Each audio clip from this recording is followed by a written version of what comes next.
Welcome back to Revise and Resubmit, and welcome to another weekend book review.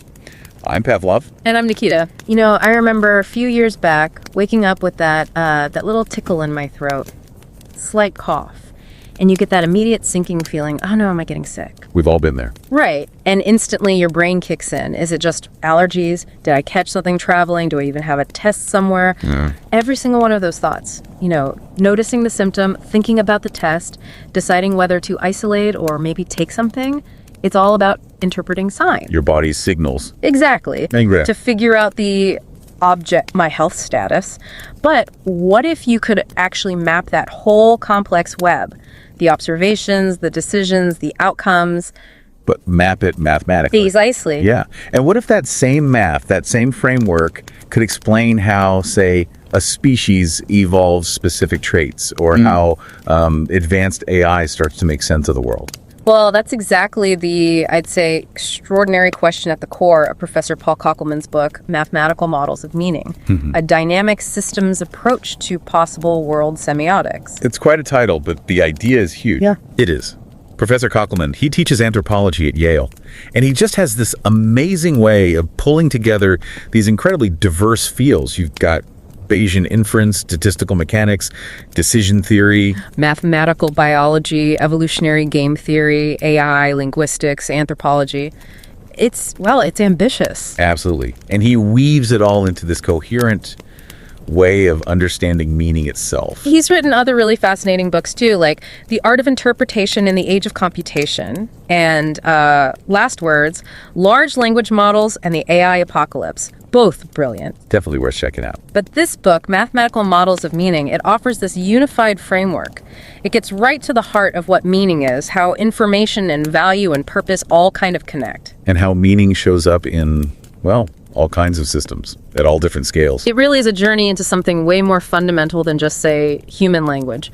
Now, look, whether or not you subscribe to this channel, we genuinely think you should try and make time to read the original book. It's thoughtfully crafted. It really is. We'll put the link in the show notes for you. Yeah, it distills so much thinking into this almost universal language for understanding interpretation. So let's start where he starts. Chapter 1. Laying out the core pieces of meaning. He builds on the philosopher Charles Sanders Peirce, right? The classic sign, object, and interpretant. That's the foundation. So think of like a parent pointing at a bird. The pointing action is the sign. Okay. The bird itself is the object the sign refers to. And the child may be turning their head to look. That's the interpretant. It's the effect the sign has. Got it. Sign, object, interpretant. But Kochelman immediately says, okay, let's expand this. He adds the signer, the agent doing the pointing, the parent, Right. and the interpreter, the agent receiving it and acting the child. But the really critical addition, I think, is the consequent. The consequence. Okay, what's that? It's what the interpretant leads to, the outcome, the result of the interpretation. Okay. That consequent piece feels really important. So if we go back to my being sick example, my cough is the sign. Yeah. The potential illness is the object. My decision to, say, take a test is the interpretant. And the consequent is? Well, the test result, maybe. And then what I do because of it, like isolating or just feeling relieved and going about my day. Exactly. So meaning isn't just in those separate boxes, it's in the relationships between them. This whole dynamic chain, how one thing influences the next. It's a loop. A loop, right. And that's where the math comes in. That's where his main equation comes in.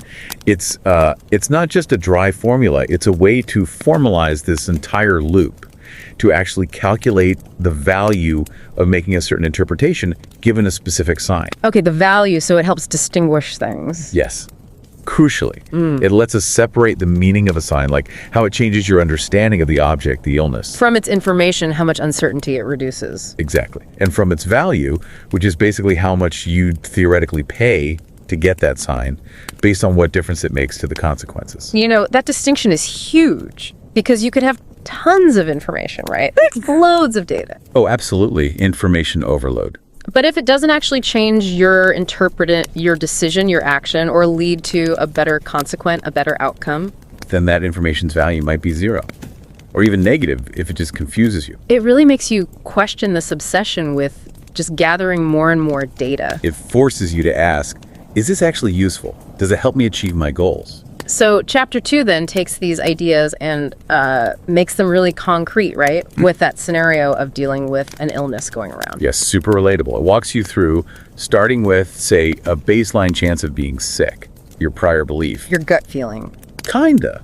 Then you encounter signs, maybe symptoms, maybe a test result, and based on those you make an interpret it, like deciding to take medicine, which of course has consequences. For anyone new to this kind of thinking or maybe starting research, this chapter sounds like a perfect entry point. It really is. It carefully shows how to use that main equation along with Bayes' theorem, which is basically the mathematical rule for updating your beliefs based on new evidence. So you start with your hunch, your prior probability of being sick.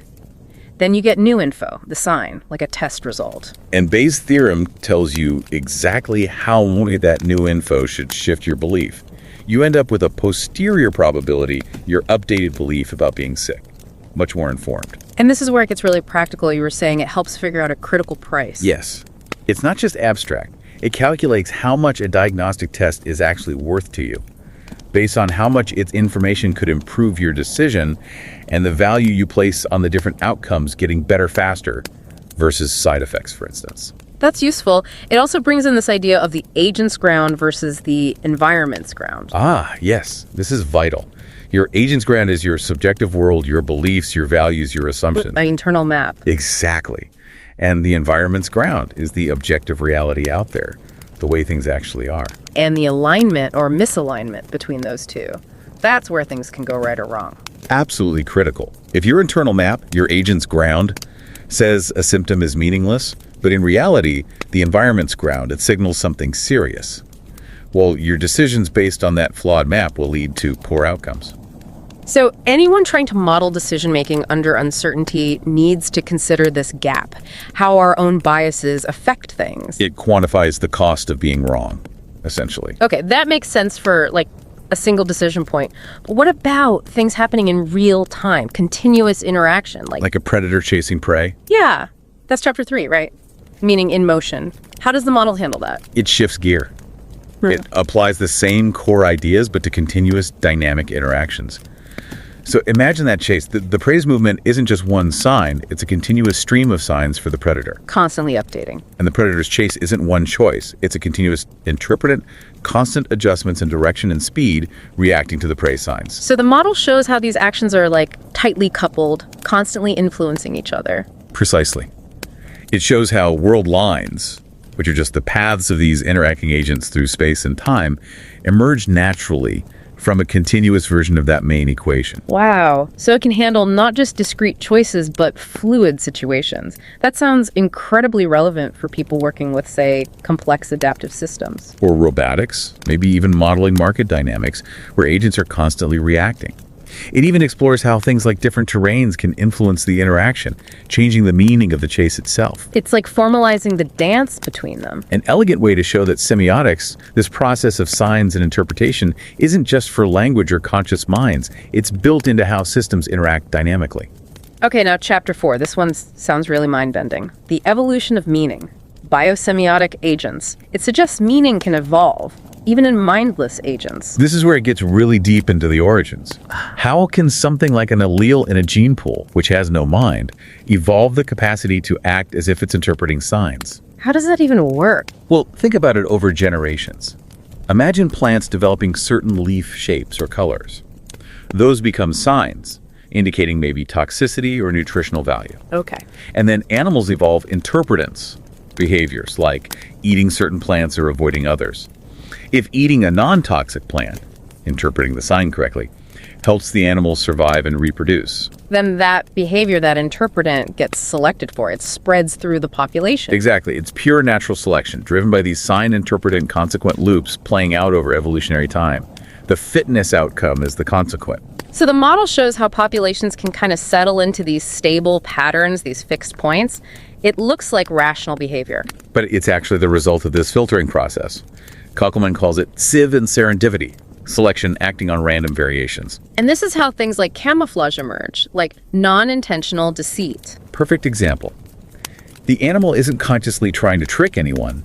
Its coloration is just a sign that the environment or a predator's perception interprets as blending in. that interpretation leads to the consequence of survival. So signaling and interpretation aren't just human things, they're fundamental processes in life. Woven into the fabric of any evolving system.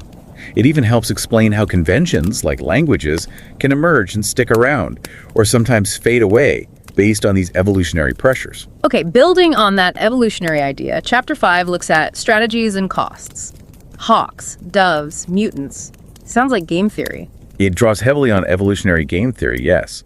The classic hawk-dove scenario.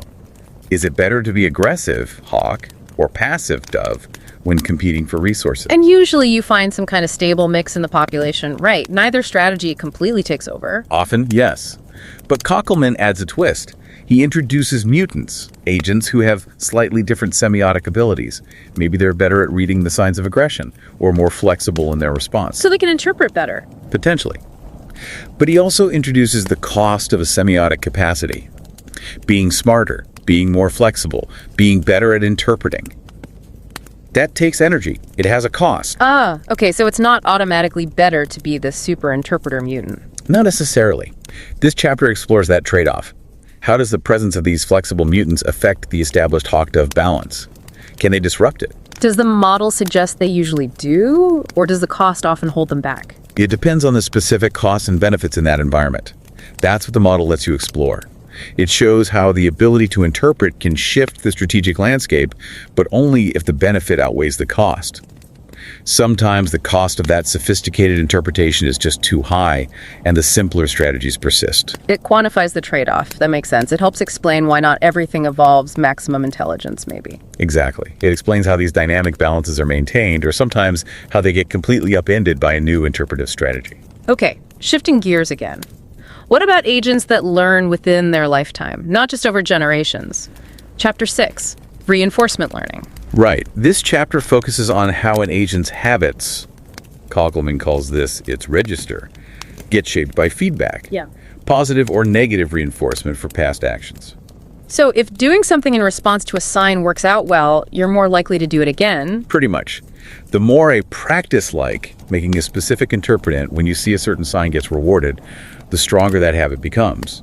He revisits the Chapter 2 sickness scenario to show how a single agent can learn better health habits through trial and error. Okay, but what about interactions? That's where it gets really interesting. It shows how two agents, through repeated interactions and reinforcement, can actually establish a convention, a shared code. Like agreeing on what a signal means, even if the signal itself is arbitrary.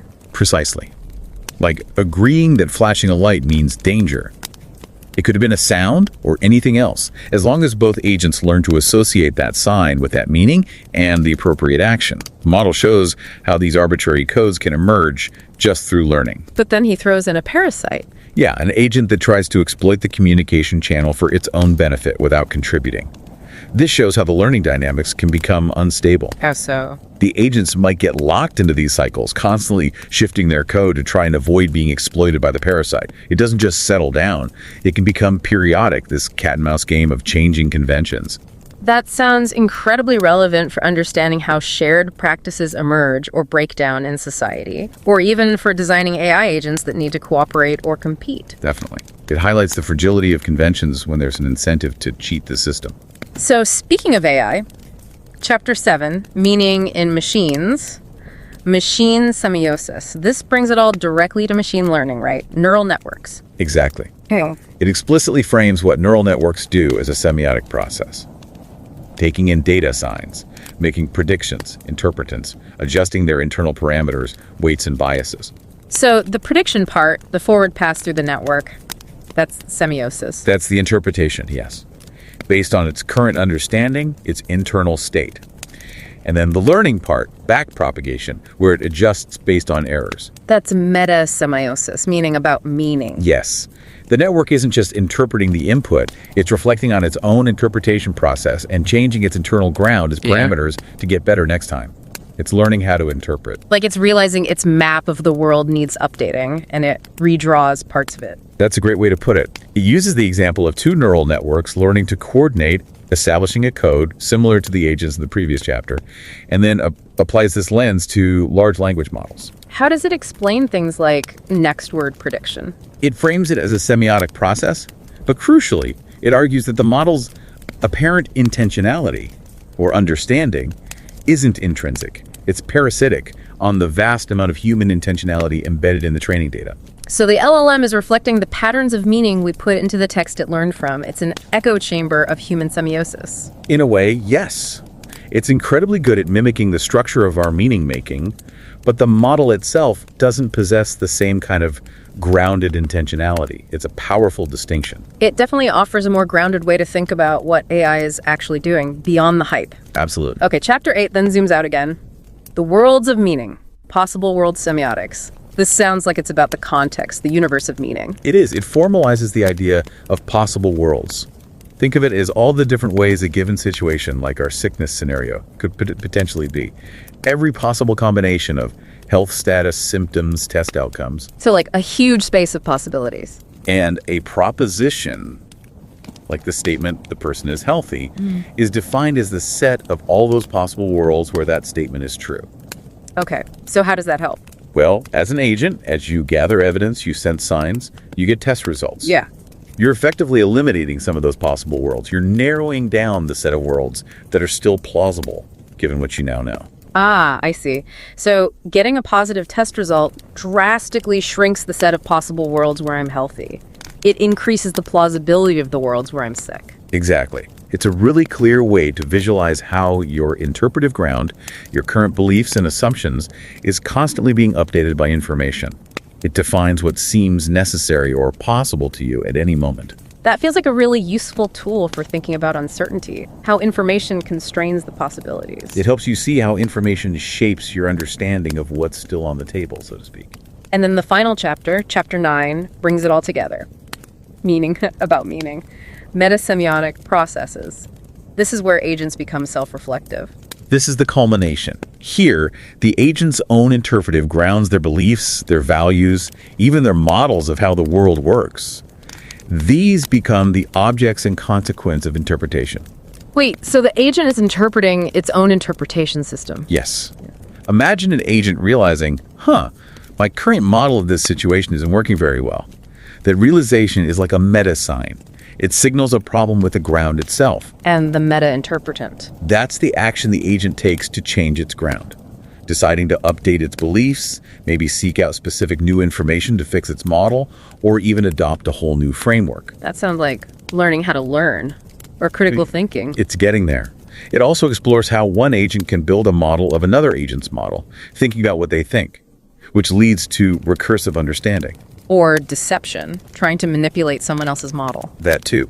And it touches on culture as a kind of shared interpretive ground, the collective assumptions and values a group uses to make sense of things.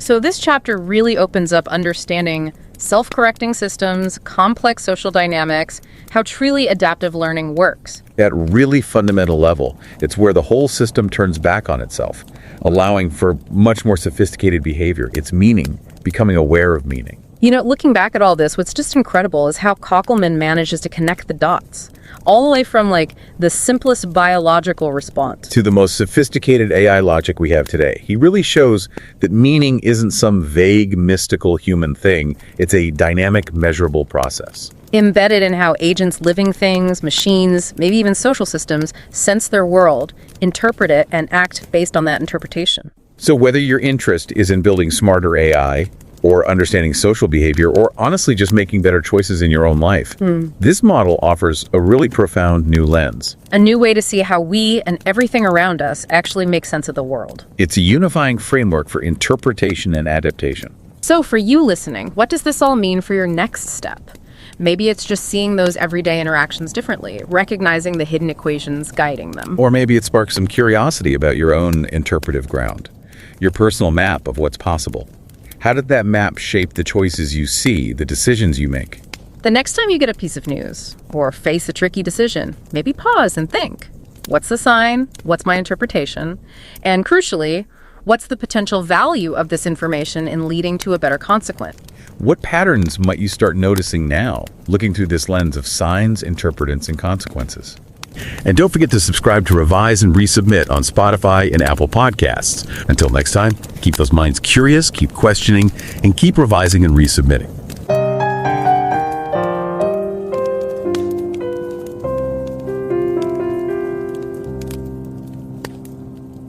Revise and রিসাবমিটে স্বাগত। আপনারা শুনছেন আমাদের weekend বুক review পর্ব। আমি নিকিতা। আর আমি Pavlov. শুরুতেই একটা অন্যরকম পরিস্থিতির কথা ভাবা যাক। ধরুন একটা নতুন ধরনের অসুস্থতা চারিপাশে ছড়িয়ে পড়েছে, আর আপনারাও শরীরটা ঠিক ভালো লাগছে না। এখন একটা পরীক্ষা আছে যেটা করালে একদম পরিষ্কার বোঝা যাবে যে আপনার ওই অসুস্থতাটা হয়েছে কিনা। তবে হ্যাঁ, পরীক্ষাটা করাতে গেলে কিছু টাকা তো খরচ হবে। আবার দেখুন, একটা ওষুধও কিন্তু আছে। যদি সত্যি অসুস্থ হয়ে থাকেন তাহলে ওষুধটা বেশ কাজে দেয়, কিন্তু সুস্থ শরীরে খেলে আবার কিছু পার্শ্ব প্রতিক্রিয়াও হতে পারে, আর সেটারও একটা দাম আছে। এখন প্রশ্ন হলো, কি করবেন? পরীক্ষাটা করাবেন নাকি সরাসরি ওষুধটা খেয়ে নেবেন? এই যে সিদ্ধান্তগুলো আমরা নিই, তখন ঠিক কি ভাবি বলুন তো? কোন জিনিসগুলো সবচেয়ে জরুরি হয়ে ওঠে? এই যে পুরো ব্যাপারটা, মানে সিদ্ধান্ত নেওয়ার এক যে জটিল প্রক্রিয়া, যেখানে সম্ভাবনা, ঝুঁকি, খরচপাতি, লাভ, আবার ধরুন তথ্যের দাম, সব কিছু জড়িয়ে আছে। তো এই প্রক্রিয়াটাকে প্রফেসর পল ককেলম্যান তার সাম্প্রতিক বইটাতে, মানে ম্যাথমেটিক্যাল মডেলস অব মিনিং আর dynamic systems approach to possible worlds সেমিওটিক্সে একটা গাণিতিক কাঠামোর মধ্যে ফেলার চেষ্টা করেছেন। উনি দেখিয়েছেন কিভাবে আসলে অর্থ তৈরি হয়, আর সেই অর্থের সাথে মূল্য, তথ্য আর আমাদের লক্ষ্যের সম্পর্কটা ঠিক কীরকম। প্রফেসর পল ককেলম্যান, উনি তো ইয়েল ইউনিভার্সিটির অ্যানথ্রোপোলজি মানে নৃতত্ত্ব বিভাগের অধ্যাপক, তাই না? ওর আগের কাজগুলো তো বেশ সাড়া ফেলেছিল, যেমন the art of interpretation in the age of computation, বা ওই যে last words, large language models and the AI apocalypse. হ্যাঁ, ঠিক। তো আজকের এই আলোচনাটা আসলে ওর এই নতুন বইটারই কিছু মূল ধারণার ওপর। আমরা চেষ্টা করব এর ভেতরের ভাবনাগুলো একটু সহজ করে বলতে, বিশেষ করে যারা হয়তো সবে একাডেমিক গবেষণা শুরু করছেন বা ধরুন ইন্ডাস্ট্রিতে ডেটা বা সিস্টেম নিয়ে কাজ করেন, তাদের জন্য ব্যাপারটা যাতে ধরতে সুবিধা হয়। তবে হ্যাঁ, একটা কথা মনে রাখা দরকার, আমাদের এই আলোচনা কিন্তু পুরো বইটার বিকল্প নয়, তাই না? মূল বইটা অনেক গভীর, অনেক চিন্তাভাবনা করে লেখা। যারা আগ্রহী তাদের আমরা সত্যি অনুরোধ করব সময় করে যেন আসল বইটা পড়েন। লিঙ্কসটা আপনারা শো নোটসে পেয়ে যাবেন। বইটার মূল প্রশ্নটাই বেশ মজার। অর্থ তৈরির যে প্রক্রিয়া, তাকে কি গণিতের ভাষায় বাঁধা যায়? মানে একটা ম্যাথমেটিক্যাল মডেল কি বানানো সম্ভব? আর যদি যায়, তাহলে কোন কোন উপাদান সেখানে লাগবেই? প্রফেসর ককেলম্যান শুরু করেছেন ক্লাসিক্যাল সেমিওটিক্স বা সংকেত বিজ্ঞান দিয়ে, বিশেষ করে চার্লস স্যান্ডার্স পিয়ার্সের ধারণাগুলো থেকে। ও, পিয়ার্সের তত্ত্ব। সেখানে তো আমরা জানি 3টে মূল উপাদান ছিল: সংকেত বা সাইন, বস্তু বা অবজেক্ট, আর ইন্টারপ্রেটেন্ট। মানে যেমন ধরুন ধোঁয়া, সংকেত, যা দিয়ে বোঝানো হচ্ছে আগুন বস্তু, আর সেটা দেখে যে ধারণা বা প্রতিক্রিয়া হচ্ছে, যেমন বিপদের আশঙ্কা বা পালানোর চিন্তা। এই তো একদম ঠিক। কিন্তু ককেলম্যান এখানেই থামেননি। উনি এই মডেলে আরও 2টো জরুরি উপাদান যোগ করেছেন। এক হলো এজেন্ট বা কর্তা, মানে যে এই সংকেতটা ব্যবহার করছে বা বোঝার চেষ্টা করছে। আর 2 হলো কনসিকুয়েন্ট বা পরিণতি, অর্থাৎ ওই ইন্টারপ্রিট্যান্ট বা প্রতিক্রিয়ার ফলে শেষমেশ কী ঘটছে, যেমন ধরুন সে কি পালাতে পারল নাকি পারল না। এই 5টা জিনিস, সংকেত, বস্তু, ইন্টারপ্রিট্যান্ট, এজেন্ট আর পরিণতি, এই সব মিলিয়ে উনি একটা মূল সমীকরণ বা মেইন ইকুয়েশন তৈরি করেছেন। তার মানে সমীকরণটা কি বলছে?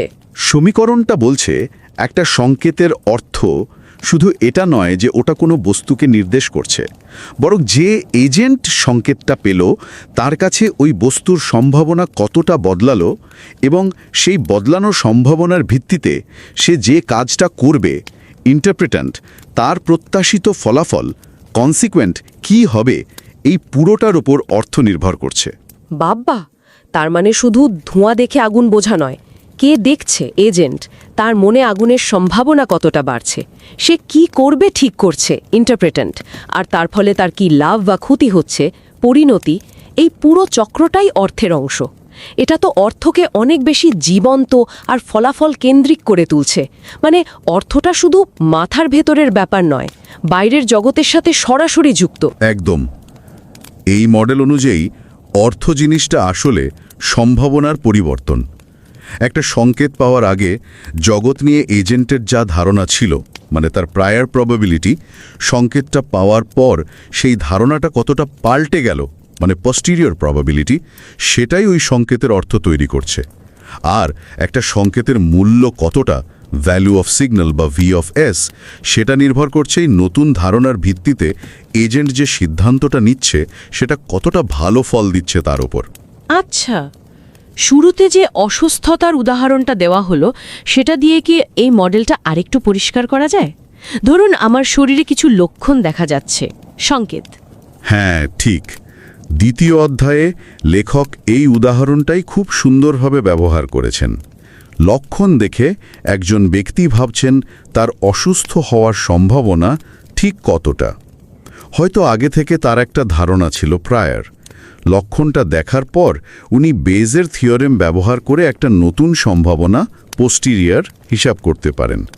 এবার তিনি ভাববেন, আচ্ছা আমি কি পরীক্ষাটা করাবো নাকি ওষুধটা খাবো? ইন্টারপ্রেটেন্ট।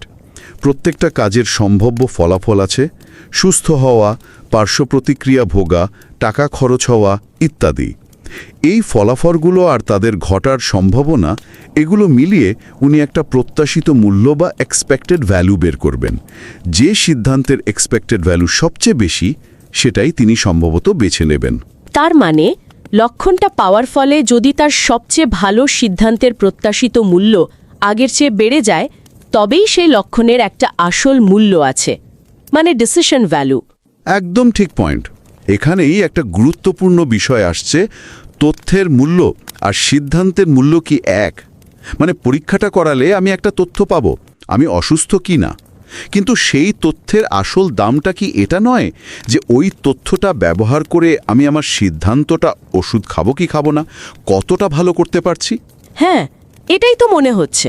লেখক ঠিক এই পার্থক্যটাই খুব স্পষ্টভাবে তুলে ধরেছেন। তথ্যের একটা নিজস্ব মূল্য থাকতে পারে, যাকে আমরা ইনফরমেশন ভ্যালু বলি, হয়তো শ্যানন এনট্রপি দিয়ে মাপা যায়, কিন্তু কোকলম্যানের মডেলে জোর দেয়া হয়েছে তার বিনিময় মূল্য বা সিদ্ধান্তগত মূল্যের উপর, এক্সচেঞ্জ ডিসিশন ভ্যালুর উপর। তথ্য তখনই দামি যখন সেটা আমাদের এমন সিদ্ধান্ত নিতে সাহায্য করে যার ফলে আমাদের কাঙ্ক্ষিত পরিণতি পাওয়ার সম্ভাবনা বাড়ে। এখানে আরও একটা জরুরি ধারণা আসে, এজেন্টের নিজস্ব ধারণা বা সাবজেক্টিভ গ্রাউন্ড বা জিএ, আর পরিবেশের বাস্তব অবস্থা বা অবজেক্টিভ গ্রাউন্ড বা জিই। এজেন্ট যা ভাবছে জিএ আর বাস্তবে যা ঘটছে জিই, তার মধ্যে তো ফারাক থাকতেই পারে, তাই না? অর্থ তৈরির প্রক্রিয়াটা কিন্তু এই দুইয়ের টানাপোড়েনেই চলে। হ্যাঁ, এটা খুব গুরুত্বপূর্ণ পয়েন্ট। আচ্ছা, এতক্ষণ তো আমরা একজন এজেন্টের কথা ভাবছিলাম যে একা একা সিদ্ধান্ত নিচ্ছে, কিন্তু বাস্তবে তো আমরা একা থাকি না। সবসময় অন্যদের সাথে একটা আদান প্রদান, একটা মিথস্ক্রিয়া চলে। যেমন ধরুন শিকারী আর শিকারের সম্পর্ক, সেখানে এই মডেলটা কিভাবে কাজ করবে? বেশ গতিশীল ব্যাপার তো সেটা। হ্যাঁ, তৃতীয় অধ্যায়ে লেখক এই গতিশীল মিথস্ক্রিয়ার দিকেই নজর দিয়েছেন। এখানে সময় আর স্থানকে অবিচ্ছিন্ন বা কন্টিনিউয়াস ধরা হয়েছে। ভাবুন, শিকারী আর শিকার, এদের একে অপরের নড়াচড়া, সেটাই এখানে একই সাথে সংকেত, আবার ইন্টারপ্রেটেন্টও। যেমন শিকারীর মুভমেন্ট দেখে শিকার তার সম্ভাব্য উদ্দেশ্য বা বস্তু আন্দাজ করার চেষ্টা করছে, আর সেই অনুযায়ী পালাচ্ছে, ইন্টারপ্রেটেন্ট। আবার শিকারীর কাছে শিকারের ওই পালানোর চেষ্টাটাই কিন্তু নতুন সংকেত। তাদের এই যে অবিরাম কথোপকথন চলছে, এটা সময়ের সাথে সাথে জটিল সব গতিপথ বা ওয়ার্ল্ড লাইন তৈরি করছে। ওয়ার্ল্ড লাইন মানে তাদের পথ চলার নকশা। হ্যাঁ, কোকলম্যানের মূল সমীকরণটা এখানে একটা কার্নেল হিসেবে কাজ করে, মানে একটা ফাংশন যা ঠিক করে দেয় একটা অবস্থায় থাকলে পরের অবস্থায় যাওয়ার সম্ভাবনা কতটা। এটাই ওই গতিপথগুলো তৈরিতে সাহায্য করে। আর পরিবেশের বৈশিষ্ট্য, যেমন ধরুন জমিটা কি সমান নাকি উঁচু নিচু পাহাড়, সেটাও কিন্তু এই মিথস্ক্রিয়াকে প্রভাবিত করে, কারণ তাতে নড়াচড়ার খরচ বা কৌশল বদলে যায়। তার মানে অর্থ এখানে একেবারে রিয়েল টাইমে তৈরি হচ্ছে, একে অপরের কাজের প্রতিক্রিয়ায়। বা শুধু তাই নয়, বিবর্তনের যে দীর্ঘমেয়াদী খেলা, সেখানেও তো অর্থ তৈরি হয়, মানে জীবজগতে। সেটা কিভাবে ব্যাখ্যা করা হচ্ছে? একদম ঠিক প্রশ্ন। চতুর্থ অধ্যায়ে লেখক এই মডেলটাকে বায়োসেমিওটিক্স বা জীব সংকেত বিজ্ঞানের ক্ষেত্রে প্রয়োগ করেছেন। এখানে ব্যাপারটা আরও মজার।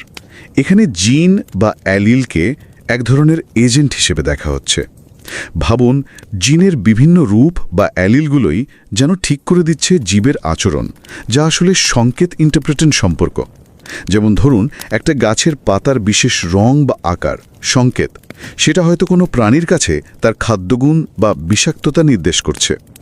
প্রাণী সেই সংকেত দেখে ঠিক করছে পাতাটা খাবে কি খাবে না, ইন্টারপ্রেটেন্ট। এর ফল কি হচ্ছে? প্রাণীর পুষ্টি হচ্ছে বা সে বিষক্রিয়া এড়াচ্ছে, আর গাছের বংশবৃদ্ধি হচ্ছে বা হচ্ছে না, পরিণতি। এবার যে অ্যালিলগুলো পরিবেশের সাথে সবচেয়ে মানানসই সংকেত প্রতিক্রিয়া ব্যবস্থা তৈরি করতে সাহায্য করছে, প্রাকৃতিক নির্বাচনের মাধ্যমে তাদের টিকে থাকার ক্ষমতা বা আপেক্ষিক ফিটনেস বাড়ছে। তার মানে এখানে অর্থ তৈরি হচ্ছে লক্ষ লক্ষ বছরের বিবর্তনের চাপে, কোনো সচেতন সিদ্ধান্ত ছাড়াই। মূলত তাই জীবের আচরণ এখানে তার পরিবেশের বাস্তব প্যাটার্ন আর সম্পদ অবজেক্টিভ ইন্টারপ্রেটিভ গ্রাউন্ডস এর সাথে খাপ খাইয়ে নেওয়ার একটা ফল। অর্থ এখানে বিবর্তিত হচ্ছে। বিবর্তন আর গেম থিওরির সম্পর্ক তো বেশ গভীর। পঞ্চম অধ্যায়ে যে হক ডোভ গেমের আলোচনা আছে বললেন, সেখানে সেমিওটিক্সের ব্যাপারটা কি? হক আর ডোভ তো খুব পরিচিত ধারণা। হ্যাঁ, ক্লাসিক হক ডোভ গেমে তো দুটো কৌশল থাকে, হয় মারমুখী হক নয়তো শান্তশিষ্ট ডোভ। ককেলম্যান এখানে তৃতীয় এক প্রকার এজেন্ট যোগ করেছেন, মিউটেন্ট। এদের একটা বিশেষ ক্ষমতা আছে, সেমিওটিক ক্ষমতা। মানে এরা প্রতিপক্ষের চেহারা বা আচরণ সংকেত দেখে খানিকটা আন্দাজ করতে পারে সে হক নাকি ডোভ, আর সেই অনুযায়ী নিজেদের আচরণ ইন্টারপ্রেটেন্ট ঠিক করতে পারে। সবসময় লাভ হয়? সেটাই প্রশ্ন। এই বাড়তি সংকেত বোঝার ক্ষমতা অর্জন বা ব্যবহার করতে তো শক্তি খরচ হয়, কস্ট অফ ক্যাপাসিটি। তাহলে কখন এই ক্ষমতাটা থাকা লাভজনক? মডেলটা দেখাচ্ছে এটা অনেক কিছুর উপর নির্ভর করে, যেমন পরিবেশে হক ও ডোভের সংখ্যা কেমন, লড়াই করে যে সম্পদটা পাওয়া যাবে সেটার মূল্য কত, আবার সংকেত বোঝার খরচই বা কত। কিছু পরিস্থিতিতে দেখা যায় এই সেমিওটিক মিউটেন্টরা অন্যদের চেয়ে বেশি সফল হচ্ছে, আবার কিছু ক্ষেত্রে হয়তো হচ্ছে না। এমনকি এমনও হতে পারে যে 3 ধরনের এজেন্টই একসাথে টিকে থাকছে, একটা সহ অবস্থান তৈরি হচ্ছে। আচ্ছা, বিবর্তন তো খুব দীর্ঘমেয়াদী প্রক্রিয়া, কিন্তু আমরা তো রোজকার জীবনে অভিজ্ঞতার মাধ্যমেও শিখি। ষষ্ঠ অধ্যায় নাকি রিইনফোর্সমেন্ট লার্নিংয়ের কথা বলা হয়েছে, সেখানে অর্থ কিভাবে তৈরি হয়? হ্যাঁ, এই অধ্যায়ে আচরণকে দেখা হচ্ছে অভ্যাসের ফল হিসেবে। এজেন্টরা কোনো কাজ করে আর তার ফল দেখে, পুরস্কার পেল নাকি শাস্তি। সেই ফলাফলের ভিত্তিতে তারা তাদের আচরণের যে ভাণ্ডার বা রেজিস্টার সেটাকে আপডেট করে। যে কাজের ফল ভালো হয় সেই কাজের ওজন বা গুরুত্ব বাড়ে, মানে ভবিষ্যতে সেই কাজটা করার সম্ভাবনাও বেড়ে যায়। ধরুন, দুজন এজেন্ট আছে যাদের একসাথে শিকার ধরতে হবে। হয়তো একজন শিকারটা দেখতে পায় ভালো, সংকেত পাঠাতে পারে, অন্যজন ধরতে পারে ভালো, সংকেত বুঝতে পারে। তারা হয়তো বিভিন্ন রকম আওয়াজ বা অঙ্গভঙ্গি সংকেত ব্যবহার করতে পারে। এবার যে সংকেতগুলো ব্যবহার করে তারা সফলভাবে শিকার ধরতে পারছে, মানে ভালো পরিণতি পাচ্ছে, সেই সংকেতগুলোর ওজন তাদের মনে মনে বা রেজিস্টারে বাড়তে থাকছে। এইভাবে সময়ের সাথে সাথে নিছক অভিজ্ঞতার ভিত্তিতেই তারা একটা পারস্পরিক বোঝাপড়া বা কোড কনভেনশন তৈরি করে ফেলে। তার মানে এখানে নিয়ম কানুন বা কোড তৈরি হচ্ছে একেবারে শূন্য থেকে, শুধু পুরস্কার বা শাস্তির মাধ্যমে? হ্যাঁ, অনেকটা তাই। আর পরিবেশের বৈশিষ্ট্য, যেমন ধরুন খাবার কতটা সহজে পাওয়া যায় বা সংকেত দিতে কতটা শক্তি খরচ হয়, এগুলো কিন্তু ওই কোডটা কেমন হবে তা ঠিক করে দেয়। যেমন একটা মজার জিনিস দেখা যায়, যে সংকেতগুলো ব্যবহার করতে খরচ কম সেগুলো প্রায়শই সেই সব জিনিসের জন্য ব্যবহৃত হতে থাকে যা খুব ঘন ঘন দরকার হয় বা দেখা যায়। ইন্টারেস্টিং। এই যে অভিজ্ঞতালব্ধ শিখন, এটা তো মেশিন লার্নিংয়েরও একেবারে মূল কথা। সপ্তম অধ্যায়ে মেশিন সেমিওসিস নিয়ে আলোচনা আছে বললেন। কৃত্রিম বুদ্ধিমত্তা বা এআই কি এই মডেল অনুযায়ী অর্থ তৈরি করতে পারে? এটা বর্তমানে খুব প্রাসঙ্গিক একটা অধ্যায়, তাই না? এখানে লেখক সেমিওটিক এজেন্ট হিসেবে কৃত্রিম নিউরাল নেটওয়ার্ক বা এএনএনকে মডেল হিসেবে ব্যবহার করেছেন। ভাবুন, নেটওয়ার্কের কাছে যে ইনপুট আসছে সেটা হলো সংকেত, সাইন। নেটওয়ার্ক যে আউটপুট দিচ্ছে সেটা হলো ইন্টারপ্রেটেন্ট। আর নেটওয়ার্কের ভেতরে যে কানেকশনের ওয়েট বা প্যারামিটারগুলো আছে সেগুলোই হলো এজেন্টের ইন্টারপ্রেটিভ গ্রাউন্ড বা তার বিশ্ববিখ্যা। লেখক খুব সুন্দরভাবে দেখিয়েছেন নেটওয়ার্কের ফরওয়ার্ড প্রপাগেশন মানে ইনপুট থেকে আউটপুট তৈরি হওয়া, এটা হলো সেমিওসিস বা অর্থ তৈরির প্রক্রিয়া। আর ব্যাক প্রপাগেশন মানে ভুলের ভিত্তিতে নেটওয়ার্কের ওয়েটগুলোকে আপডেট করা, সেটা হলো মেটাসেমিওসিস। মেটাসেমিওসিস মানে হলো অর্থ তৈরির প্রক্রিয়াটাকেই আবার শেখা বা উন্নত করা।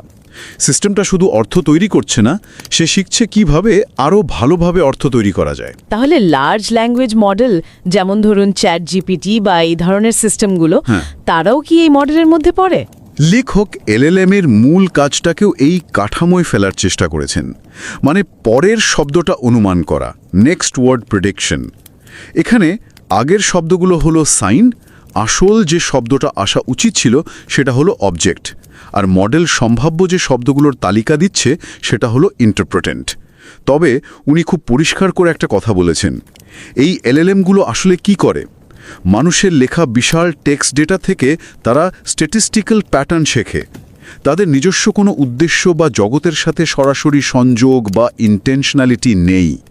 যা আছে তা মানুষের দেওয়া ডেটার ওপর পুরোপুরি নির্ভরশীল, প্যারাসাইটিক অন হিউম্যান ইন্টেনশনালিটি। তারা অর্থের একটা দারুণ অনুকরণ বা প্রতিধ্বনি তৈরি করতে পারে, কিন্তু তাদের নিজস্ব ভিত্তিযুক্ত গ্রাউন্ডেড অর্থ নেই। পসিবল ওয়ার্ল্ড সেমিওটিক্স বা মেটাসেমিওটিক প্রসেস, এইগুলো ঠিক কি? হ্যাঁ, অষ্টম অধ্যায়ে লেখক ফর্মাল সিম্যান্টিক্সের একটা ধারণা ব্যবহার করেছেন, পসিবল ওয়ার্ল্ড বা সম্ভাব্য জগৎ। যে কোনো পরিস্থিতিকে আসলে অনেকগুলো সম্ভাব্য অবস্থার বা জগতের সমষ্টি হিসেবে ভাবা যায়। প্রতিটি জগৎ হলো সিস্টেমটার একটা সম্ভাব্য অবস্থা। একটা উক্তি বা প্রপোজিশন, যেমন ব্যক্তিটি অসুস্থ, এটার মানে হলো সেই সমস্ত সম্ভাব্য জগতের সেট যেখানে ওই উক্তিটা সত্যি। এজেন্টের যে বিশ্বাস বা অনুমিতিগুলো, তার ইন্টারপ্রেটিভ গ্রাউন্ড, সেগুলোই ঠিক করে দেয় কোন জগৎগুলো তার কাছে সম্ভাব্য বা জরুরি বলে মনে হবে। লেখক দেখিয়েছেন কিভাবে বেইজিয়ান নেটওয়ার্ক বা কজল গ্রাফ ব্যবহার করে এই জগৎগুলোর মধ্যে কার্যকারণ সম্পর্ক আর তাদের সম্ভাব্যতা মডেল করা যায়। আচ্ছা, আর নবম অধ্যায় মেটাসিমিওসিস। মেটাসেমিওসিস আরও এক ধাপ এগিয়ে। এখানে এজেন্ট শুধু বাইরের জগৎটাকে মডেল করছে না, সে নিজের মডেলটাকেই প্রতিনিয়ত উন্নত করছে। মানে পরিবেশ থেকে ফিডব্যাক পেয়ে সে তার নিজের প্রায়োর্স, লাইকলিহুডস, এমনকি ভ্যালিউজগুলোকেও বদলাচ্ছে। সে শিখছে কিভাবে শিখতে হয়, আর আরও গভীরে গিয়ে সে অন্য এজেন্টের মডেলটাকেও মডেল করার চেষ্টা করছে। তার মানে আমি ভাবছি যে তুমি কি ভাবছো, এই রকম ব্যাপার। ঠিক তাই, এই ধরনের পুনরাবৃত্তিমূলক বা রিকার্সিভ চিন্তা। লেখক এখানে সংস্কৃতি ব্যাপারটাকে দেখছেন এক ধরনের আন্তঃব্যক্তিকভাবে শেয়ার করা ইন্টারপ্রেটিভ গ্রাউন্ড হিসেবে, যেটা এই পারস্পরিক মডেলিং আর মিথস্ক্রিয়ার মাধ্যমেই তৈরি হয় আর বজায় থাকে। উনি বিভিন্ন ধরনের মধ্যস্থতাকারী এজেন্ট নিয়েও আলোচনা করেছেন, যেমন শত্রু, পরজীবী, অনুবাদক, এমনকি নয়েজ, যারা সংকেত পাঠানো আর গ্রহণ করার মধ্যেকার যোগাযোগকে প্রভাবিত করতে পারে। পুরো বিষয়টা সত্যি অসাধারণ লাগছে শুনতে। মানে semiotics, decision theory, game theory, information theory, machine learning, linguistics, anthropology, এতগুলো আলাদা আলাদা শাখার ধারণাকে উনি একটা একীভূত গাণিতিক কাঠামোর মধ্যে নিয়ে এসেছেন। হ্যাঁ, আমার মনে হয় এটাই এই বইটার সবচেয়ে বড় শক্তি। এটা শুধু তত্ত্বের দিক থেকেই ইন্টারেস্টিং নয়, যারা জটিল সিস্টেম নিয়ে কাজ করেন, সে মানুষ হোক, জীবজন্তু হোক বা মেশিনই হোক না কেন, তাদের জন্য এটা একটা দারুণ শক্তিশালী বিশ্লেষণাত্মক টুল বক্স বা অ্যানালিটিক ফ্রেমওয়ার্ক হতে পারে। মানে অর্থ কিভাবে তৈরি হচ্ছে, তথ্যের আসল মূল্যটা কোথায়, সহযোগিতা বা সংঘাতের পেছনে কোন সেমিওটিক প্রক্রিয়াগুলো কাজ করছে, এই সব বিষয়গুলো বোঝার জন্য একটা নতুন গভীর দৃষ্টিকোণ পাওয়া যায়। যারা নতুন গবেষণা শুরু করছেন বা ধরুন প্রায়োগিক ক্ষেত্রে ইন্ডাস্ট্রিতে কাজ করছেন, তাদের জন্য তো এটা খুবই মূল্যবান হতে পারে। হয়তো কোনো সিস্টেম ডিজাইন করার সময় বা ডেটা অ্যানালিসিস করার সময় অর্থের এই গাণিতিক মডেলটা নতুন কিছু ভাবতে সাহায্য করবে। তবে হ্যাঁ, একই সাথে এই মডেলটা আমাদের কিছু গভীর প্রশ্নের মুখেও কিন্তু দাঁড় করিয়ে দেয়। এই যে গাণিতিক সরলীকরণ, এটা কি সত্যি মানুষের বা জীবের অভিজ্ঞতার যে অসীম জটিলতা, অর্থের যে গভীরতা বা সূক্ষ্ম তারতম্য, সেগুলোকে ধরতে পারে, নাকি এটা বাস্তবতার একটা প্রয়োজনীয় কিন্তু খণ্ডিত চিত্র মাত্র? অথবা এটাও তো ভাবার মতো, তাই না? যখন এজেন্টরা, বিশেষ করে যদি তারা মানুষ হয় বা ভবিষ্যতে আরও উন্নত এআই হয়, যখন তারা জানতে পারবে যে তাদের এই অর্থ তৈরির প্রক্রিয়াটাকে এইভাবে মডেল করা হচ্ছে, তখন কি তাদের আচরণে কোনো পরিবর্তন আসবে? তারা কি এই মডেলটাকেই কাজে লাগিয়ে আরও সুচতুরভাবে একে অপরকে প্রভাবিত করার চেষ্টা করবে? ঠিক, এই প্রশ্নগুলোর জন্ম দেওয়াই হয়তো এই বইটার অন্যতম বড় সার্থকতা।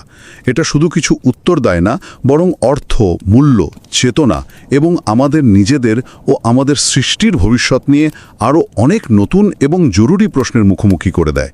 আবারও বলছি, যারা আগ্রহী তারা অবশ্যই মূল বইটা পড়ে দেখবেন, লিঙ্কটা শো নোটসে দেয়া আছে।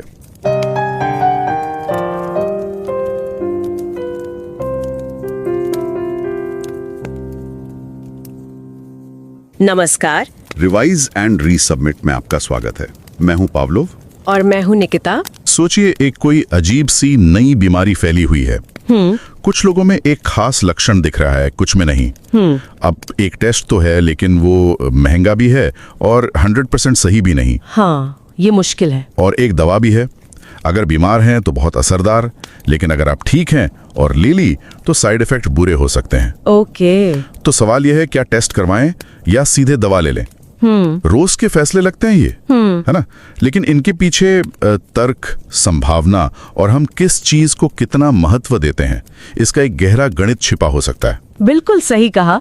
और यही सोच, यही तरीका हमें प्रोफेसर पॉल कोकलमैन की बहुत ही महत्वपूर्ण किताब तक ले जाता है, mathematical models of meaning, A dynamic systems approach to possible word semiotics। हाँ, ये किताब इसी बात को समझने की कोशिश करती है कि मतलब कैसे बनता है, हम फैसले कैसे लेते हैं, और इसके पीछे का वो जो आपने कहा गणितीय ढांचा क्या है। एक बहुत ही अलग कोशिश है ये। और प्रोफेसर कोकलमैन वो येल यूनिवर्सिटी में है ना? हाँ बिल्कुल, येल में पढ़ाती हैं, और उन्होंने कई और भी मतलब काफ़ी प्रभावशाली किताबें लिखी हैं, जैसे the art of interpretation in the age of computation, the anthropology of intensity, और वो हाल वाली भी last words, large language models and the AI apocalypse. हाँ, वो भी। उनकी जो पकड़ है वो भाषा, संस्कृति और ये जो कंप्यूटेशन है इसके इंटरसेक्शन पर है।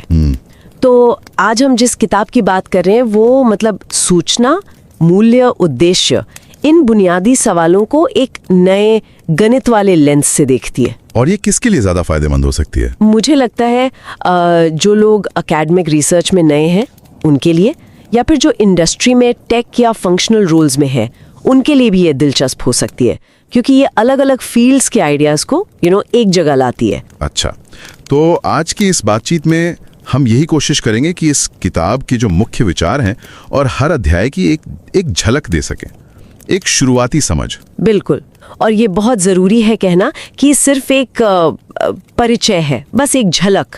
हम सभी को मतलब चाहे आप सब्सक्राइबर हो या नहीं, ये ज़रूर कहेंगे कि समय निकालकर इस ओरिजिनल किताब को ज़रूर पढ़ें। वाकई में बहुत विचार करने वाली किताब है। हाँ, लिंक हमने शो नोट्स में डाल दिया है। जी, तो चलिए शुरू करते हैं फिर। तो अध्याय 1, परिचय, इंट्रोडक्शन, ये किताब का बेस तैयार करता है। तो ये किन सवालों को उठा रही है किताब? देखिए, पहला अध्याय एक तरह से स्टेज सेट करता है। ये पूछता है मतलब क्या होता है, इंफॉर्मेशन की वैल्यू क्या है, हम जब पक्का नहीं जानते तो फैसले कैसे लेते हैं। ये चार्ल्स सैंडर्स पेयर्स, जो एक महान दार्शनिक थे, उनके काम पर आधारित है। उन्होंने बताया था संकेत के बारे में, जैसे धुआं, आग का संकेत। हाँ, फिर वस्तु यानी वो चीज जिसका संकेत है, जैसे आग, और व्याख्यात्मक यानी उस संकेत का हमारे मन पर जो असर होता है, जो मतलब हम निकालते हैं। ठीक है, ये तिकड़ी तो सुनी है। हाँ, लेकिन कोकलमैन इसमें 2 चीजें और जोड़ती हैं।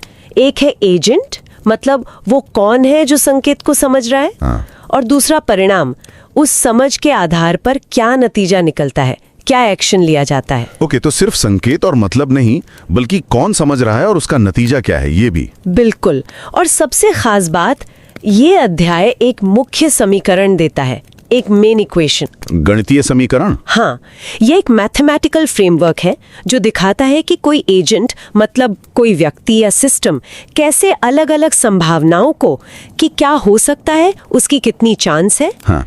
और मूल्यों को कि कौन सा नतीजा कितना अच्छा या बुरा है, इन दोनों को तौलकर कोई फैसला लेता है। अच्छा। और यही समीकरण, यही इक्वेशन पूरी किताब में अलग अलग शक्लों में वापस आता रहता है, अलग अलग सिचुएशन के हिसाब से। ये तो सुनने में बहुत बड़ा लग रहा है। क्या ये अलग अलग सब्जेक्ट्स को भी जोड़ता है? हाँ, यही तो इसकी खूबी है। ये बायसियन अनुमान मतलब सबूत के आधार पर अपनी राय बदलना, हाँ। डिसीजन थ्योरी यानी विकल्पों में से चुनना, मशीन लर्निंग, गेम थ्योरी, यहाँ तक कि एवोल्यूशन विकासवाद, इन सब को एक ही गणित की भाषा में पिरोने की कोशिश है। अच्छा। और ये संकेत का अर्थ क्या है, उसकी सूचना कितनी है, मतलब वो अनिश्चितता को कितना कम करता है, और उसका मूल्य क्या है यानी बेहतर फैसला लेने में कितनी मदद करता है, इनके बीच का जो बारीक फर्क है उसे भी साफ करता है। ठीक है, तो ये फाउंडेशन सेट हो गया। अब आते हैं अध्याय 2 पर, लक्षण और बीमारी। ये वही उदाहरण था जिससे हमने शुरू किया था। यहाँ ये मॉडल कैसे लगता है? हाँ, तो अध्याय 2 इस सिचुएशन को क्वांटिटेटिव बनाता है, मतलब नंबर्स में ढालता है। ये दिखाता है कि वो जो मुख्य समीकरण था वो यहाँ डिसीजन थ्योरी की शक्ल में कैसे लागू होता है।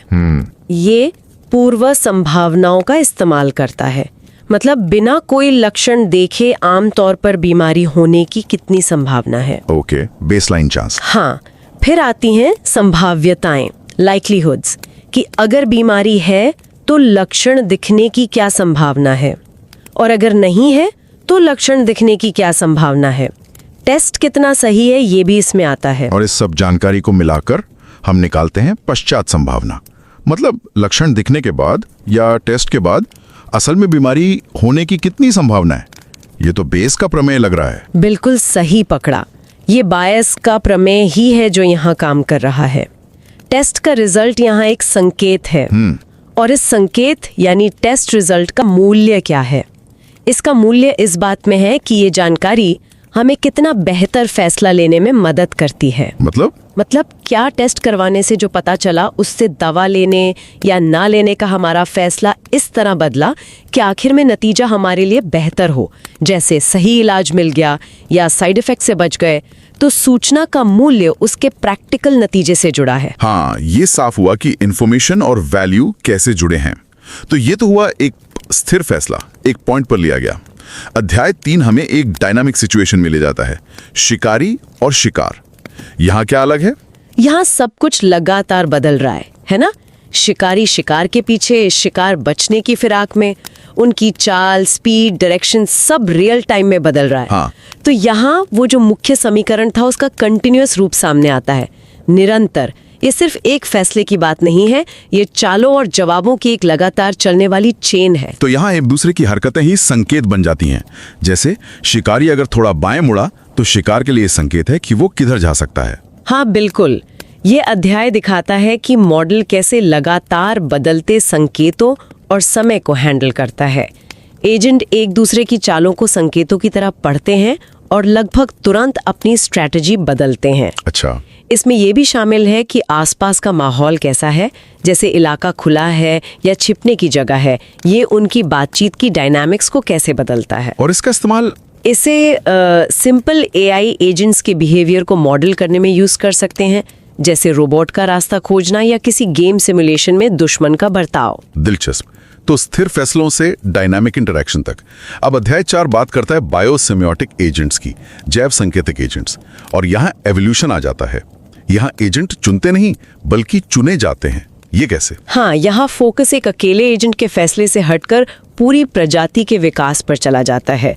सोचिए पौधों और जानवरों के बारे में। ठीक है। पौधे शायद चमकीले रंग या खास महक जैसे संकेत विकसित करते हैं।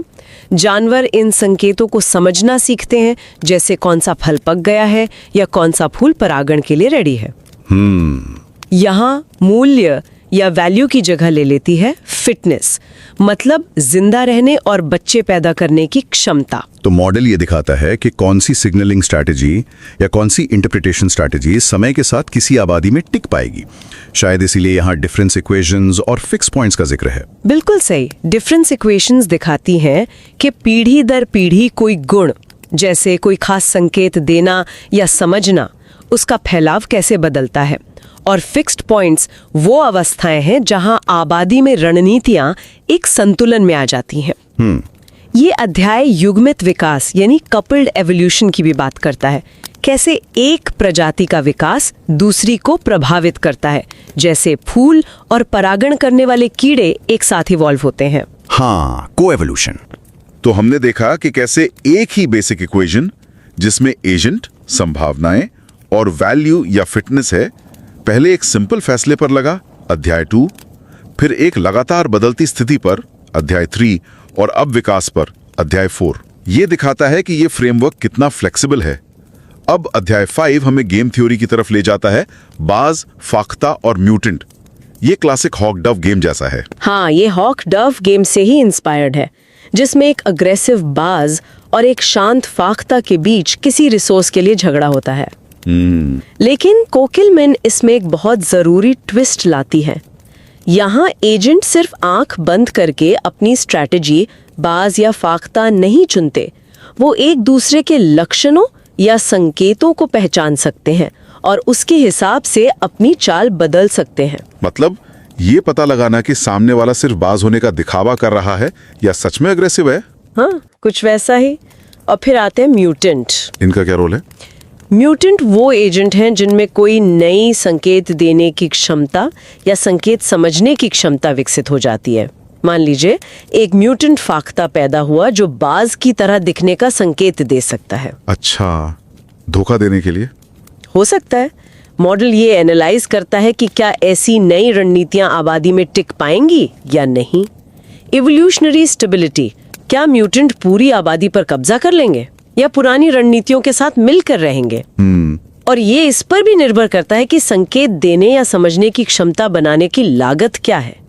क्या वो एक्स्ट्रा मेहनत या रिस्क फायदे के लायक है। ये स्ट्रेटेजिक इंटरेक्शन को समझने का एक बहुत पावरफुल तरीका है। ये कॉस्ट वाला एंगल इंटरेस्टिंग है। अब अध्याय 6 पर आते हैं, जो सुदृढ़ीकरण सीखना यानी रीइंफोर्समेंट लर्निंग RL पर है। यहाँ एजेंट तजुर्बे से कैसे सीखते हैं। RL का जो बेसिक आइडिया है वो है रिवॉर्ड और पनिशमेंट से सीखना। हाँ, जब कोई एजेंट किसी सिग्नल के जवाब में कुछ करता है और नतीजा अच्छा होता है, रिवॉर्ड, तो वो आगे भी वैसा करने की कोशिश करता है। अगर नतीजा बुरा, पनिशमेंट होता है, तो वो उससे बचने की कोशिश करता है। आदतें बनाने जैसा? हाँ, कुछ वैसा ही। कोकेमैन के मॉडल में इसे अभ्यास प्रैक्टिसेस कहा गया है, मतलब सिग्नल के जवाब में किए जाने वाले काम। और रजिस्टर वेट्स, हर अभ्यास से जुड़े अंदाजन फायदे या नुकसान का रिकॉर्ड। तो ये आदतें बन जाती हैं। बार बार बातचीत और फीडबैक मिलने से एजेंट धीरे धीरे सीखते हैं कि कौन से अभ्यास फायदेमंद हैं, और इस तरह आपसी समझ या नियम बन जाते हैं। हाँ, बिल्कुल।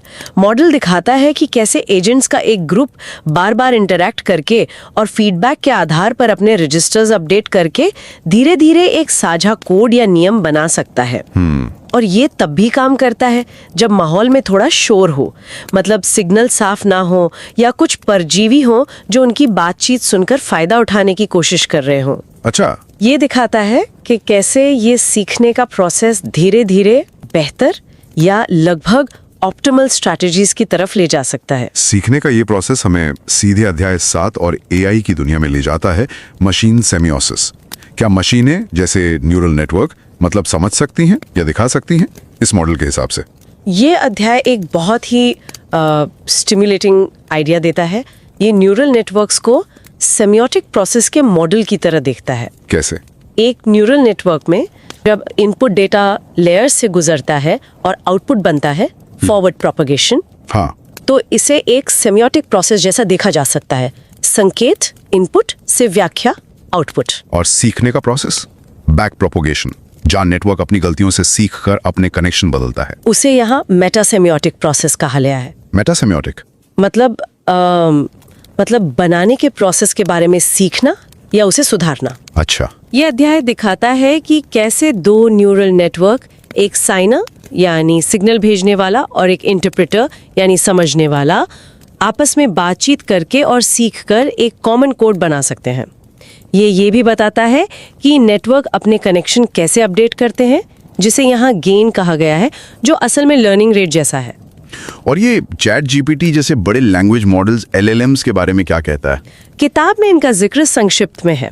ये बताती है कि उनका मेन काम टेक्स्ट डेटा में पैटर्न के आधार पर अगला शब्द प्रिडिक्ट करना है। इस मॉडल के नजरिए से देखें तो इसे भी एक तरह का सेमियोटिक प्रोसेस मान सकते हैं, लेकिन ये बहुत जोर देकर कहती हैं कि इन मॉडल्स की मतलब पैदा करने की काबिलियत काफी हद तक उस इंसान के इरादे पर निर्भर करती है जो उन्हें ट्रेन किया है और जो उनसे बात कर रहा है। मतलब वो खुद नहीं समझते? हाँ, वो दुनिया को समझते नहीं है, बल्कि भाषा के पैटर्न को बहुत अच्छे से पकड़ते और दोहराते हैं। ये AI वाला हिस्सा वाकई में सोचने वाला है। क्या AI कभी सच में समझ पाएगा या हमेशा इंसानी इरादों का एक आईना ही रहेगा? खैर, आगे बढ़ते हैं। अध्याय 8 बात करता है संभावित विश्व सेमियोटिक्स की, पॉसिबल वर्ल्ड सेमियोटिक्स।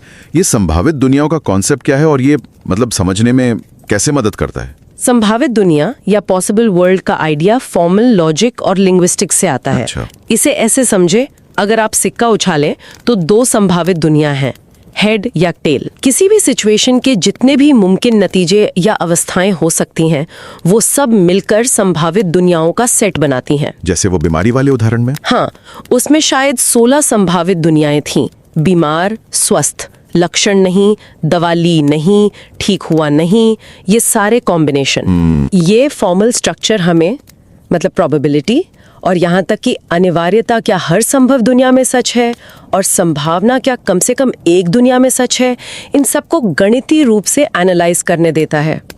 तो एक वाक्य या प्रस्ताव उन सभी संभावित दुनियाओं का सेट बन जाता है जहां वो सच होता है। जैसे व्यक्ति बीमार है का मतलब उन सभी 16 में से वो दुनियाएं जहां वो वाकई बीमार है। बिल्कुल। ये तरीका बायेसियन नेटवर्क से भी जुड़ता है, जो अलग अलग वेरिएबल्स के बीच डिपेंडेंसी दिखाते हैं। अच्छा। इस फ्रेमवर्क में किताब का जो मुख्य समीकरण था, वो अब इन संभावित दुनियाओं पर अपेक्षित मूल्य कैलकुलेट करने जैसा बन जाता है। मतलब किसी काम को करने का एवरेज नतीजा क्या होगा, सारी संभावनाओं को ध्यान में रखते हुए। ये संक्षेप में क्रेट्जर की संवादात्मक पृष्ठभूमि का भी जिक्र करता है। मतलब वो मान्यताएं या कॉन्टेक्स्ट, जैसे हम क्या जानते हैं, क्या चाहते हैं, जो ये तय करते हैं कि हम किसी स्थिति में क्या जरूरी या मुमकिन मानते हैं। ये काफी गहरा एनालिसिस है। और फिर आखिर में अध्याय 9 वापस मेटासेमियोटिक प्रक्रियाओं पर आता है। हमने इसका जिक्र न्यूरल नेटवर्क के सीखने के कॉन्टेक्स्ट में किया था, पर यहाँ इसका मतलब शायद और बड़ा है। ये मतलब के बारे में सोचने जैसा है। हाँ, ये अध्याय इस बात पर फोकस करता है कि एजेंट सिर्फ दुनिया की व्याख्या ही नहीं करते, बल्कि वे अपनी व्याख्या करने की प्रक्रिया को कैसे समझते हैं और सुधारते हैं। अच्छा। वो कैसे सीखते हैं कि उनका दुनिया का मॉडल, उनकी पहले की मान्यताएं, प्रायर्स, उनके संभाव्यता के अनुमान, लाइक्लीहुड्स, उनके मूल्य, वैल्यूज कितने सही हैं। वो फीडबैक, जिसे यहाँ मेटा संकेत कहा गया है, उसके आधार पर अपने इन व्याख्यात्मक आधारों को कैसे अपडेट करते हैं। तो ये सिर्फ सीखना नहीं बल्कि सीखने का तरीका सीखना है। क्या इसमें ये भी आता है कि हम दूसरों के दिमाग को कैसे समझते हैं? हाँ, कुछ हद तक मॉडल ये भी दिखाता है कि कैसे एजेंट रिकर्सिवली, मतलब बार बार दूसरे एजेंटों के मॉडल को मॉडल कर सकते हैं। यानी मैं सोचता हूँ कि वो सोचता है कि मैं क्या करूँगा। अच्छा, थियोरी ऑफ माइंड जैसा। हाँ, ये उस दिशा में एक कदम है जटिल सामाजिक बातचीत को समझने के लिए। और इंटरेस्टिंग बात यह है कि ये संस्कृति के कॉन्सेप्ट से भी जुड़ता है। संस्कृति से कैसे? संस्कृति को यहाँ साझा व्याख्यात्मक आधारों के समूह के रूप में देखा जा सकता है। मतलब एक ग्रुप के लोगों की आम मान्यताएं, मूल्य और दुनिया को समझने के तरीके, जो मेटासेमियोटिक प्रक्रियाओं के जरिए बनते हैं और फैलते हैं। किताब के आखिरी में परिशिष्ट भी हैं, अपेंडिसेस। क्या उनमें कोई खास बात है जिस पर ध्यान दें? हाँ, परिशिष्ट कुछ बहुत ही दिलचस्प और गहरे कनेक्शंस बनाते हैं। जैसे परिशिष्ट ए, वो थर्मोडायनामिक्स और इंफॉर्मेशन थ्योरी से जुड़ता है। अच्छा। हाँ, वो तर्क देता है कि फ्री एनर्जी, जो फिजिक्स का कॉन्सेप्ट है, उसे उस मूल्य से जोड़ा जा सकता है जिसे कोई एजेंट बढ़ाना चाहता है या उस आश्चर्य से जिसे वो कम करना चाहता है। ये एनर्जी, एंट्रोपी, इंफॉर्मेशन और वैल्यू के बीच बहुत गहरे फंडामेंटल रिश्तों की तरफ इशारा करता है। और परिशिष्ट बी? परिशिष्ट बी कॉम्प्लेक्सिटी और ऑर्गेनाइजेशन के आइडियाज पर बात करता है। ये दिखाता है कि हमारे वो शुरू वाले बीमारी के उदाहरण में जैसे जैसे एजेंट व्यक्ति जानकारी हासिल करता है, लक्षण, टेस्ट रिजल्ट और फैसले लेता है, सिस्टम की पूरी कॉम्प्लेक्सिटी या अनिश्चितता कैसे बदलती है। कम होती है। कभी कम होती है, जैसे सही टेस्ट रिजल्ट से, तो कभी विकल्पों की वजह से बढ़ भी सकती है। ये दिखाता है कि कैसे इंफॉर्मेशन और डिसीजन प्रोसेस के जरिए सिस्टम में ऑर्गेनाइजेशन या व्यवस्था बनती है। तो कुल मिलाकर देखें तो ये किताब philosophy, maths, biology, AI, anthropology जैसे बहुत सारे अलग अलग फील्ड्स को एक फ्रेमवर्क में लाने की एक बहुत बड़ी कोशिश है, जो मतलब एजेंसी, कॉग्निशन, इन सब के अलग अलग पहलुओं को एक साथ समझना चाहते हैं। और साथ ही ये इंडस्ट्री में काम करने वालों के लिए भी यूजफुल है, जो decision making process, system design, AI ethics या ह्यूमन कंप्यूटर इंटरैक्शन जैसे एरिया में इन आइडियाज को लागू करने के बारे में सोच सकते हैं। इस चर्चा ने निश्चित रूप से सोचने के लिए बहुत कुछ दिया है और किताब पढ़ने की इच्छा जगाई है। बिल्कुल, और ये हमें एक आखिरी सोचने वाले सवाल पर छोड़ जाता है, जो शायद किताब में सीधे तौर पर पूरी तरह से एड्रेस नहीं किया गया है। वो क्या है? अगर मतलब और फैसला लेने की प्रक्रिया को इस तरह मैथमेटिकली मॉडल किया जा सकता है, तो ये खुद चेतना, कॉन्शियसनेस की प्रकृति के बारे में क्या इशारा करता है, या फिर ये मानव एआई बातचीत के भविष्य के बारे में क्या बताता है, खासतौर पर तब जब एआई सिर्फ पैटर्न पहचानने और प्रिडिक्ट करने से आगे बढ़कर शायद किसी लेवल पर मूल्यों या उद्देश्यों को मॉडल करना शुरू कर दे। ये वाकई एक गहरा सवाल है जिस पर सोचने की जरूरत है। इस पूरी बातचीत के बाद हम सुनने वालों को एक बार फिर यही कहेंगे कि पॉल कोकलमैन की किताब मैथमेटिकल मॉडल्स ऑफ मीनिंग को पूरा पढ़ें और इन विचारों को उनकी पूरी गहराई में समझें। हाँ, जरूर। लिंक शो नोट्स में है। ये यकीनन एक चैलेंजिंग पढ़ना होगा, लेकिन आखिर में बहुत फायदेमंद भी।